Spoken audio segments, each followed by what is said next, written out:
All right, ladies and gentlemen, this is the second half of the Night of Legends review, Smoky Mountain Wrestling. My name is Rick Reinhardt, and I just love pro wrestling, at least the old shit.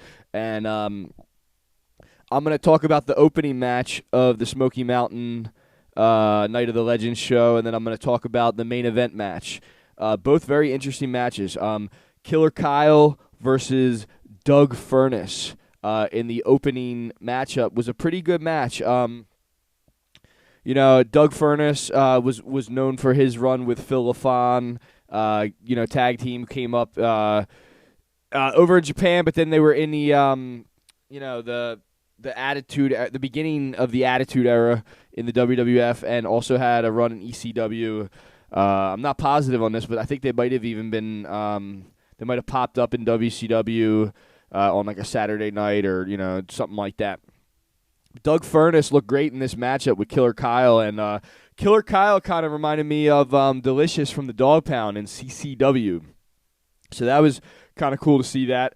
And then, with Doug Furnace, he was in top physical shape at that time in his life, man. I mean, he had quite a physique going, and he just looked the part, man, and he was kicking some ass. So that was a good opening match on the Night of the Legends show. I'm glad Doug Furnace was able to get his name on this bill, because this is a pretty legendary bill as far as the people who were performing on this show. The Knoxville Civic Coliseum seemed like a pretty damn cool place to see a show. I know that it's known as one of the biggest wrestling venues in the history of this country. And I got to say, man, I know these guys down south, they have to fight for theirs to get their recognition, but it seems like they do really, really fucking know their pro wrestling and love their pro wrestling down there. So I can't wait to get to Knoxville one of these days. I've been in the area a bunch of different times, but I've never actually rolled through the town. And I'll be there one of these days, you know what I mean? Probably playing music at some bar. Now we're going to go to the main event. This was a great fucking match. We got, 6 guys in this match who are fucking legends and 2 fucking legendary managers in this. Dory Funk Jr., Terry Funk, some of Amarillo, Texas's finest, Bruiser Bedlam. Those 3 fighting up against, listen to this combination, Bullet Bob Armstrong, Road Warrior Hawk, and Tracy Smothers. This is what I'll say, because I saw the Road Warrior Hawk Dark Side of the Ring, and I thought it was kind of interesting when he went solo. I know he did so in Japan, and then was hopping around the different leagues federations out in the States. But the fact that he was going by Road Warrior Hawk and teaming with other people besides just Road Warrior Animal, it's really kind of interesting and shows you how much the Road Warriors got over. So the fact that Hawk could actually do this, pull it off, and it be kind of interesting with the synergy of tag or 6-man tag wrestling. It's really cool shit. Tracy Smothers was a bloody mess in this matchup, and he's one of the unsung heroes in ECW. The Blue Meanie stated that here on the Pro Wrestling Archives.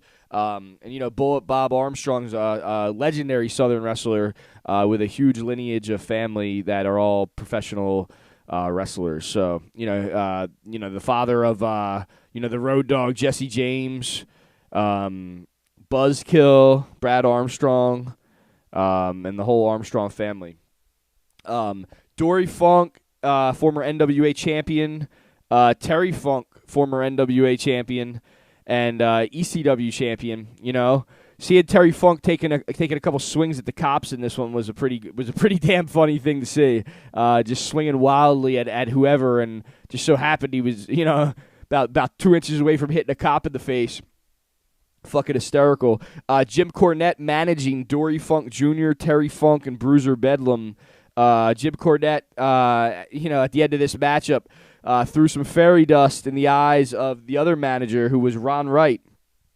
And Cornette fucking ended up, it was, the manager had to lose. To lose the match, the manager had to wave a flag. And Jim Cornette was trying to con Ron Wright into waving the flag, or wave the flag for him in his corner, but it blew up in Mr. Jim Cornette's face in this matchup, and he ended up waving the flag and losing the match for his guys. And Road Warrior Hawk, Tracy Smothers, and Bullet Bob Armstrong took it down in a great main event here at the Night of the Legends, Smoky Mountain Wrestling. If there's anything I want to say, I mean, I have some other matches by, from Smoky Mountain, like the Before They Were Famous DVD that I ordered off of the Jim Cornette site. Another very, very cool DVD. Jim Cornette has some very classic, underrated content that he's been putting on DVDs now for years. I got to say, the Before They Were Famous DVD was pretty damn cool, too. You see guys like, Taz in his early years, and, I think even Louis Spicolli might have been on that one, if I'm not mistaken. But, yeah, so I just wanted to review this and get them all down, and I hope y'all like it. Mr. Jim Cornette, we got your back here at the Pro Wrestling Archives. We love what you're doing, man. I know that at the beginning of the pandemic, you were pumping out so many videos so fast at a rapid speed, and I know lately you've been on the cool out. But when you're ready, we're ready. All right, brother. All right, have a good one, y'all.